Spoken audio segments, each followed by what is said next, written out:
Here, going over the horror show at Extreme Rules, and for a lot of these matches, horror show pretty much sums it up.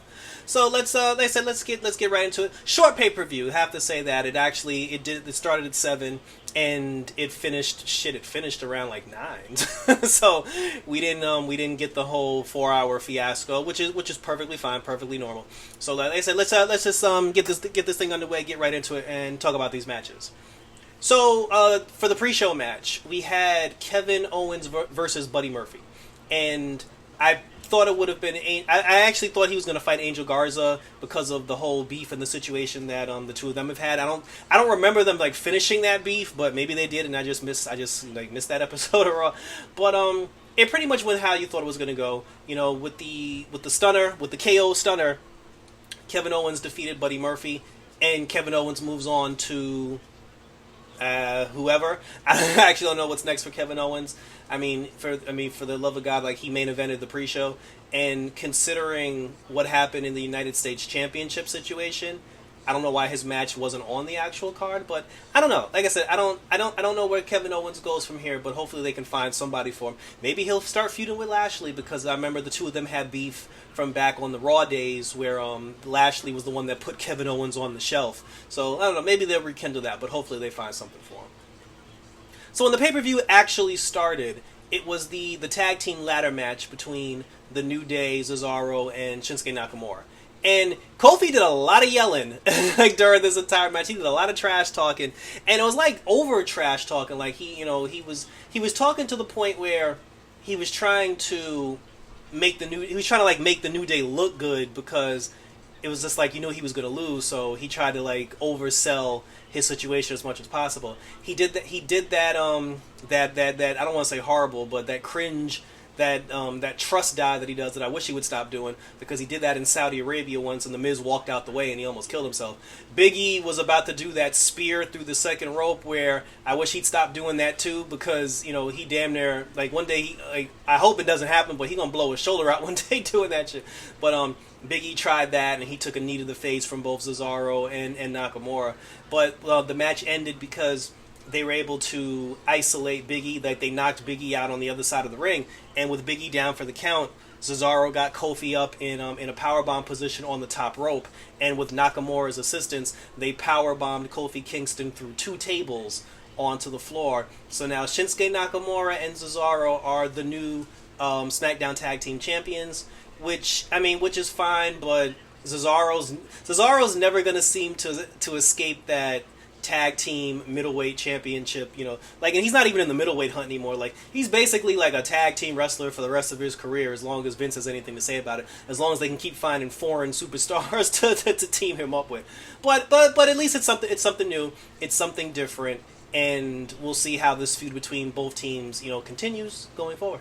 After that, we had the women's SmackDown women's match between Sasha Banks and Nikki Cross, and this was one of the more like predictable matches of the night, because the thing is, like, on the pre-show, you knew Kevin Owens was gonna defeat Buddy Murphy.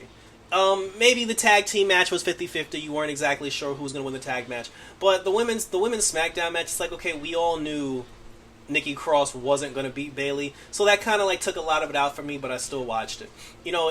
Both Alexa Bliss and Sasha Banks were at ringside, and I feel like they're setting it up, like they're going to start setting it up to where the Nikki Cross Alexa Bliss team gets broken up, because there was even a moment on Friday Night SmackDown where the two of them were talking, and Nikki was cutting a promo about how she thinks she's going to blow it this Sunday, and she doesn't want to blow it this Sunday, and Alexa tried to say some stuff to, like, make her feel better, and then Nikki Cross, like, she turned to Alexa, she was like, you're my friend, I love you and everything, but she was just like, you and I don't get the same opportunities. And I was like, oh snap. I was like, she flat out, she was basically just like, she told her, she was just like, you're American white and you're blonde, so you get more opportunities around here. She was like, I'm foreign, I don't look like the typical, person Vince McMahon would drool over. So she was just like, when I get an opportunity for something, I got to make the most of it. And I was like, that's a real thing to say. Like, I'm actually glad she said that. And like I said, I feel like that's now the beginning of the end for their tag team, but we'll see how that unfolds. So the match basically ended where Nikki Cross was she was beating on Bayley, and then the referee got involved, and then like the referee was like pulling Nikki Cross off of Bayley because Bayley was in the ropes. Sasha wears those finger rings. One that says legit, the other one that says boss across. She took the rings that said boss on it, gave it to Bayley. Bayley took the rings, punched Nikki Cross in the face. She punched Nikki Cross in the face. Nikki was out for the count, and then that's how Bayley retained the championship. So that was cool. I said nothing really much happened after that. So now we're moving on. Then MVP, he was supposed to fight Apollo Crews, and they said something on commentary along the lines of, they said due to the fact that Apollo Crews didn't complete his physical, or like, I guess they were just like, oh, Apollo Crews had an injury and he was supposed to go through like a physical like training exam to see if he was medically ready to get back into the ring. They said he failed the training test, so he wasn't allowed to compete. And as soon as they said that, I said that boy got the coronavirus. I was like, that's their way of saying Apollo Crews tested positive for the coronavirus, and because of that, he's not going to show up at the pay-per-view. Because my whole thing is, if this was real, if he legit didn't pass the physical training exam, why would you not strip him of the championship? But fortunately, MVP did it for him, because MVP was just like, look, if he's not here to compete, we were supposed to have the United States Championship match. If he's not here to compete, I'm now officially the new United States champion. And but Lashley put the belt on MVP. MVP in his 40s, still winning championship gold. And I was like, that's perfectly fine. I'm perfectly fine with that. He should be the new United States champion. He should be the new champion if Apollo can't make it. So there's no issue I have with that whatsoever. So kudos to MVP for being the new United States champion. After Apollo Crews clears quarantine and he ends up back in the Performance Center, then he can he can try to get his belt back. But for right now, I'm going to enjoy watching MVP be the new United States champion. And that was pretty much the easiest money Lashley and MVP ever made in their career, because they basically just showed up, said hi, and walked away. After that, following was the eye for an eye match, which was extremely weird, and they stuck to it as being an eye for an eye match, and it was very gruesome.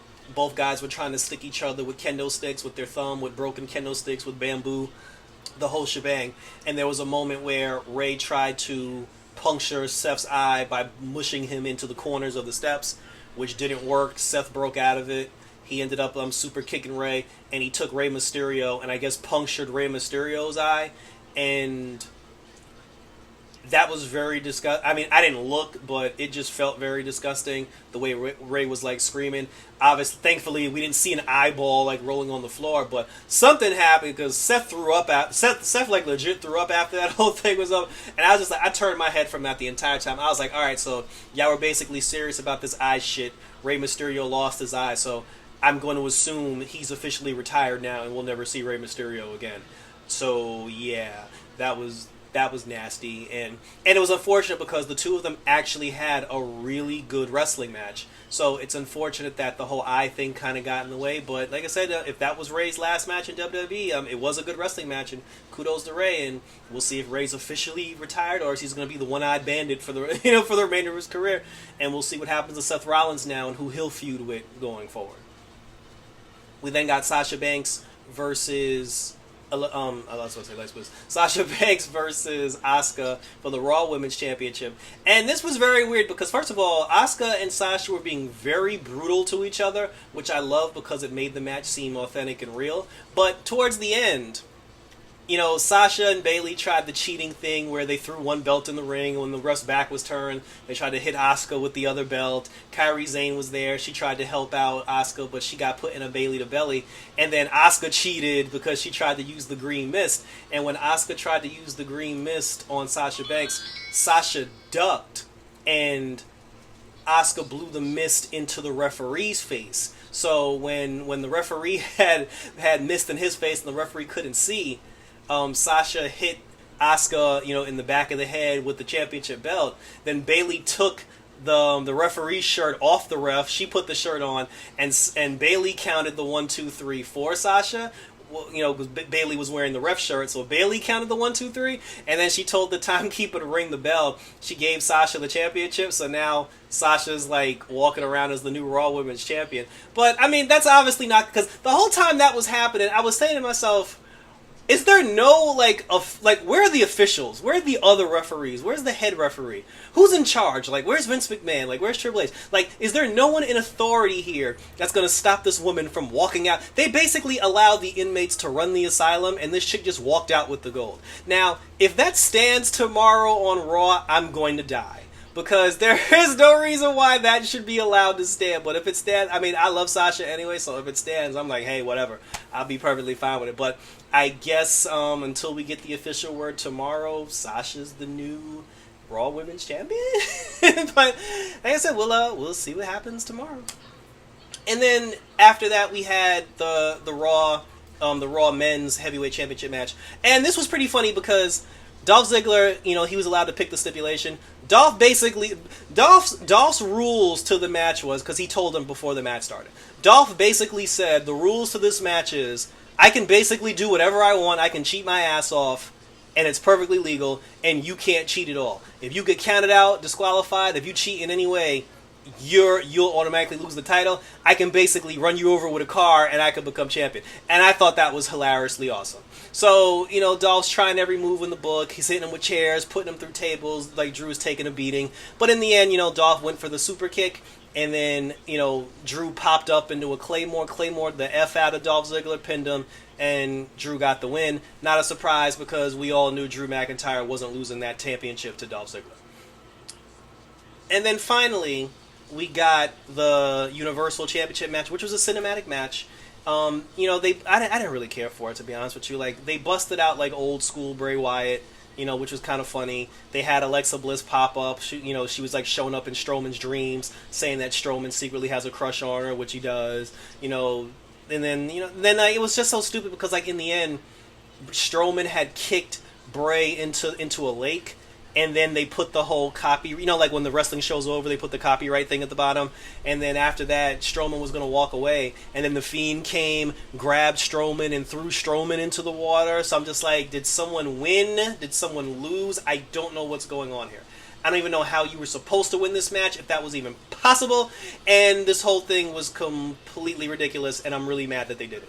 So anyway, so that was it. So like I said, the show was decent. I'll give the show a 6. Like the best parts of the show was the SmackDown tag match. There was no Raw Tag Team Championships. There was no Intercontinental Championship. The best parts of the show was the SmackDown tag match, the Kevin Owens Buddy Murphy match, and then the Sasha Banks Asuka match. Like everything else was everything else was basically trash. I don't count the MVP Lashley thing because they didn't even have a match. So that was it. Like I said, it definitely was a horror show. So leave your comments. Let me know what you thought of Extreme Rules. Let me know what your favorite match was and what you thought the outcomes, what was coming up in the future, and we'll talk about it. So this is the Icon again, signing off. Check out my other videos, and for Extreme Rules, until next time, guys, I'm out this. Bitch!